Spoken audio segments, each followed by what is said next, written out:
Welcome to the Kick-Ass Business Show. I'm your host, Pam Gockley, and I'm so excited to bring you season 2 of the Kick-Ass Business Show.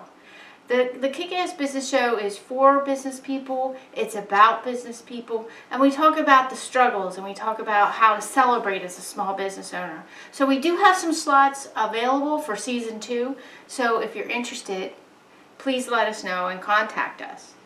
But I am so excited to introduce you Doug McGuirk. He is just an all-around really nice guy.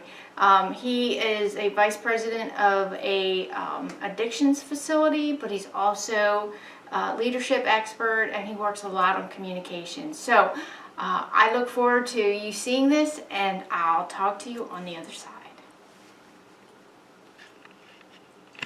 Welcome back to the Kick-Ass Business Show, because most business shows suck.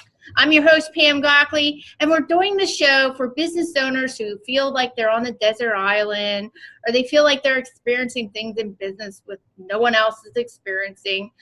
So I wanted to do this show to bring everybody together as far as business owners, so we can grow together and we can work out issues together. So I'm so happy to have Doug McGuirk on today. So I want to ask Doug the first question, which is, why is your business kick-ass?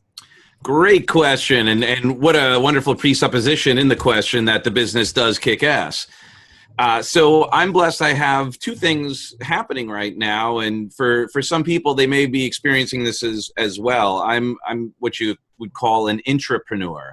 So I have a business of which, which is with my wife and myself. And then we do joint ventures with an organization that I'm working with as well, that I'm working for. So it's what's amazing is how people are looking at new ways to have a huger impact and add tremendous value. So the reason our business is kick-ass is twofold. Sadly, people need support. That's what you're doing right now. I mean, the fact that there are people reaching out to find ways to improve their business, to have a stronger impact, is one of the reasons why our business is kick-ass, because we focus on leadership and business development, sales training, but around people-run industries, right? Meaning there are some people who look at their business as just sort of profit. Like, where's the profit? And that's fine if that's what you do, and I'm not making anyone wrong about that. We focus it on the people first, and then the profits are going to follow. So what's great is there are a lot of people who are coming around and realizing that the businesses have become this spiritual game, this family business has become our extended family. So to create an environment that really gets the most out of people, that gives them the most excitement to show up, and blessed to be able to do trainings and have experiences with people focused on building their businesses around their people. So that's been tremendous. And then on the other side, on the flip side, the business I do this with is with a company called Palm Healthcare, where we help people struggling with addiction. And what's great about that is, sadly, the world has become, as you can imagine, quite tense. People are very stressed out. And what they're finding is that drugs and alcohol are a very effective strategy to change people's state. And that can lead to problems. And what we found is that the more, again, we come from a place of love and connection and understanding that the person isn't a bad person, they may have just implemented some not sustainable strategies, we can find a way to give them the resources, the love, the support they need to get themselves back on track, and then go out and help other people. And a lot of times that's by starting new businesses, by bringing more opportunity to people like them who've been there, who've struggled. So I'm blessed because my business kicks ass because I'm able to help people on both sides. I'm able to help them get back on their feet and then help them propel their business to the next level to have an even larger impact, if that makes sense. No, that's awesome. And I have like 27 questions, but the first question is, it seems to me you're kind of saying return on your investment the ROI Mm-hmm. definition is changing. Would you agree with that? Well, yeah, in a people-run business as well, there's psycho-remuneration, isn't there? Where when you're finding people that are motivated by more than just money, more than just profits, that we don't have to, I mean, at the bottom line, so more money, Mm-hmm. you do? Mm-hmm.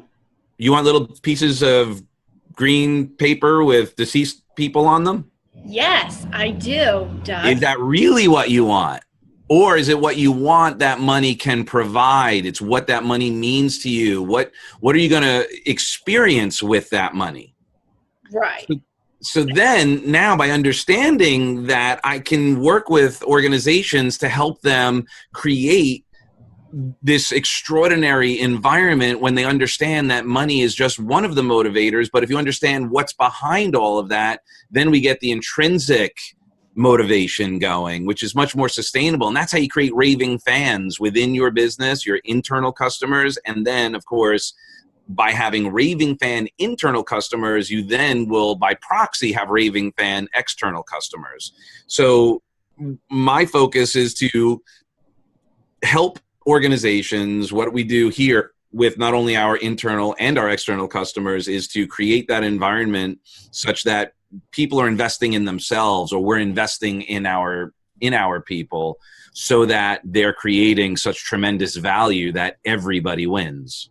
So I don't want to assume anything, but it seems like are a lot of your clients business owners on the rehabilitation side, or Both. Okay.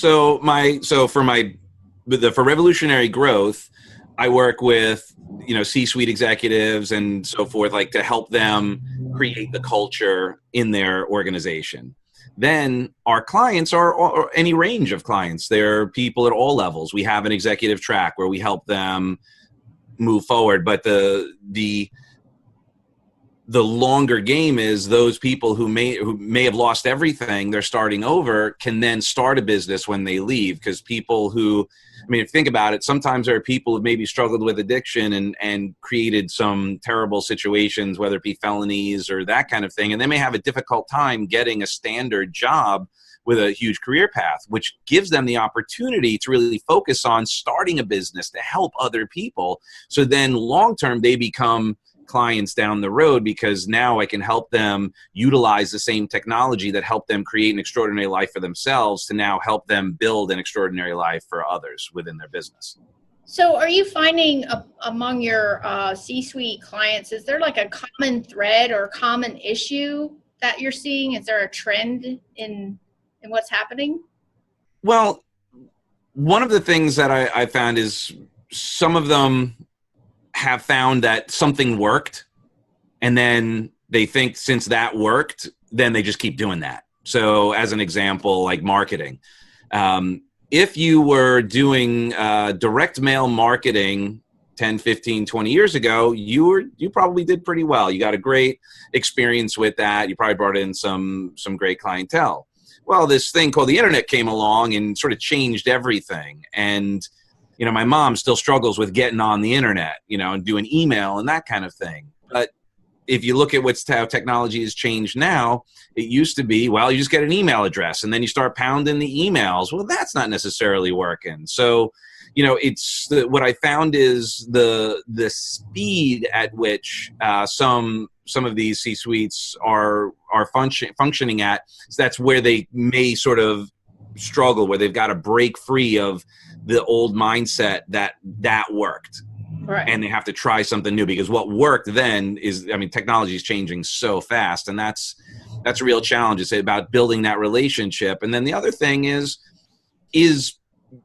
how I think now it's at 16 or 17 touches before someone actually takes action, which means you've got to build stronger relationships, but they're built on much smaller interactions.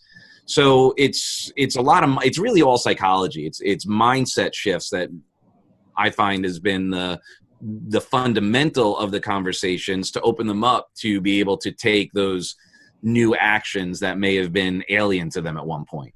Right. So if we could switch gears now and Sure. go to why your business isn't kick-ass, and if you could just talk a little bit about that fear of change, that I think would be awesome too. Sure. So, like any other business owner, I too have struggled with the speed at which technology is moving and the idea of, shifting from one format to another, right? So, Facebook has been a tremendous opportunity. But depending on your clientele, well, they may not be using Facebook anymore. They're spending more time on Instagram. And so then learning that, and then, okay, now I got to sort of retool my whole approach. So that's an obvious challenge. And then I guess another challenge is being congruent with all of the stuff that's going on, right? Because at first it's a little bit new. So when you're trying something for the first time, it's going to be a little awkward. It's going to maybe not feel just right, but you're out there doing it, right? So practice makes fill in the blank. Mm-hmm, mm-hmm. What does practice make? Me tired.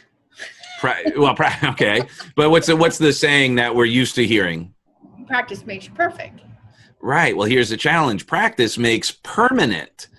So if we've been practicing a certain strategy, we've got to try a new one. And then what you just shared, sometimes practicing a new strategy can get tiring because it's not second nature. And then it feels a little awkward. And then you're like, oh man, did that work? And the good news is that because of the speed at which things are happening, you find out real quick that it's not working.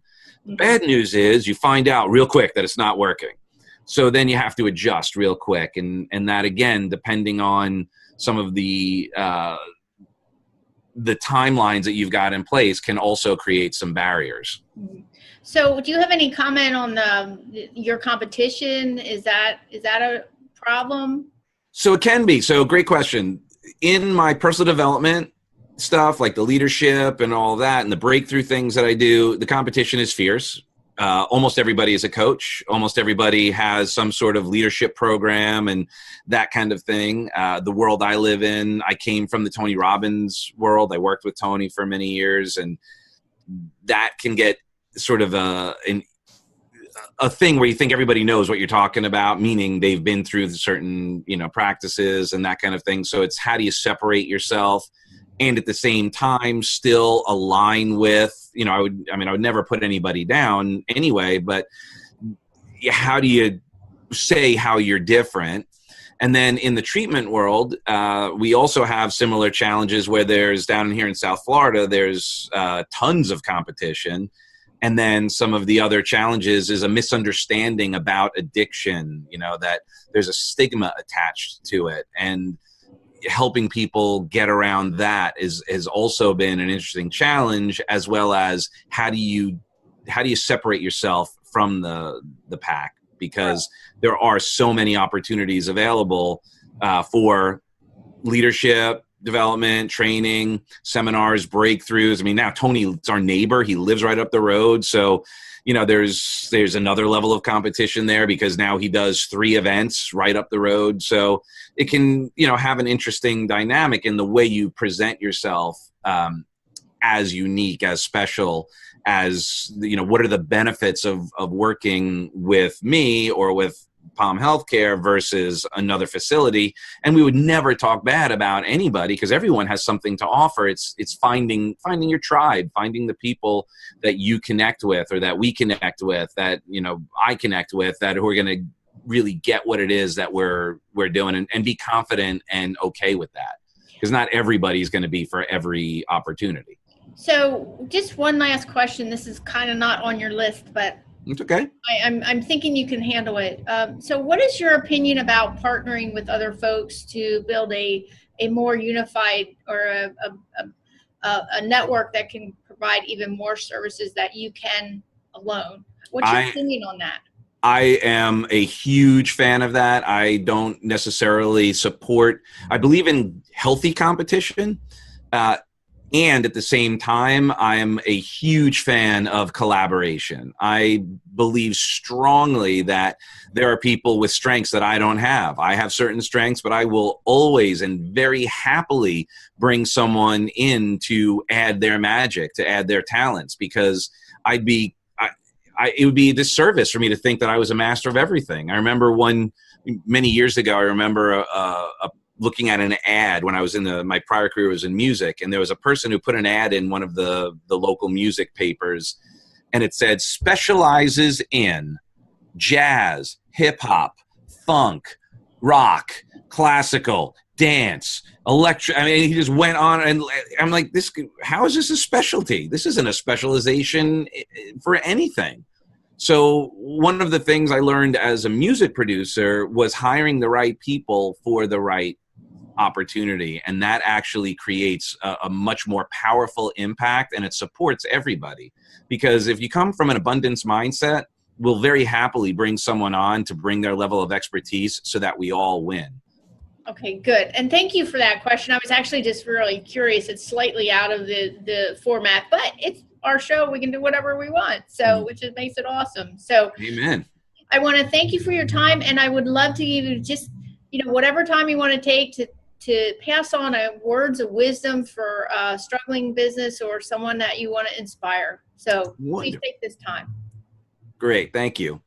So I think ultimately, if we were to look at business as a spiritual game, as an opportunity to truly add value to someone else, knowing with faith that the returns will be coming in a sustainable way, that if we come from a place of presence and gratitude for the opportunity, I've found that to be a game changer. That when we get into a mindset of lack, when we get into a mindset of that pressure, that stress, we end up making decisions that don't have the outcomes we necessarily desire, or they're just Band-Aids as opposed to something that's got more of a lasting and sustainable way, right? So we want to be super, super grateful for every opportunity, for every client, to be so present with them that you're listening to them on a deeper level. You're listening to the listening, like kind of understanding what their real needs are. And I mean this in your internal customers and your external customers. And if you treat every opportunity as said gift, if you treat opportunity with such reverence, the people on the other side of that will feel that, and that's what's going to separate you as well from the herd. I believe is that when you come from that space of genuine, authentic care and, dare I say, love for the opportunity, for that gratitude, for that person giving their most valuable asset, their time, even if it's in a prospecting call or just a connection for whatever it is, because you may or may not do business with that person then, but that doesn't mean that you won't be doing business with them in the future. You also create a lasting impression that they become your best marketer when they'll say, hey, you know what? I don't know if it's the right person for you, but you got to talk to Pam because there was just something about her that I just believed that she was going to do the right thing and be part of the team. Because that's really what even if you're doing an exchange of time and money, we're still a team. There's still that relationship. Right. To leave what made that real clear for me is a good friend of mine who's doing he's building a spec house, and he wanted a virtual tour being done of it. And he wanted some stuff that really hadn't been done before.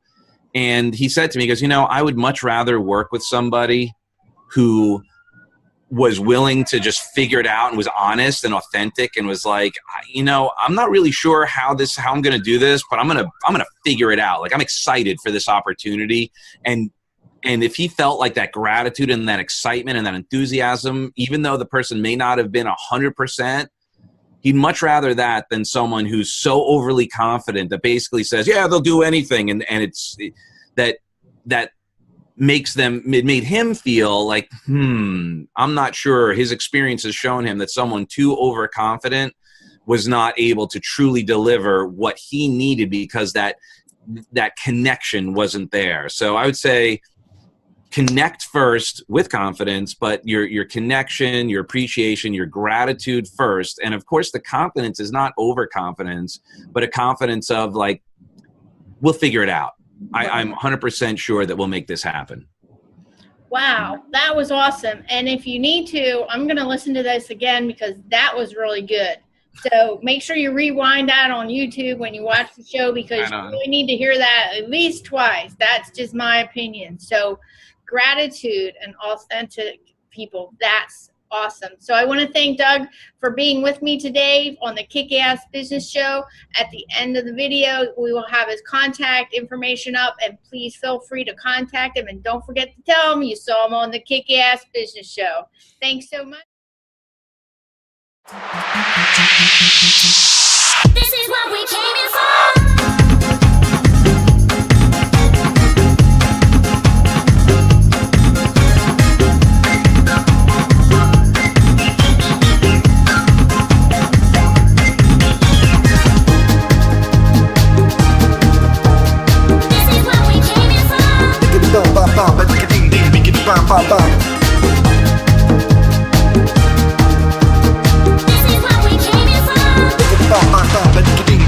Bam, bam, bam.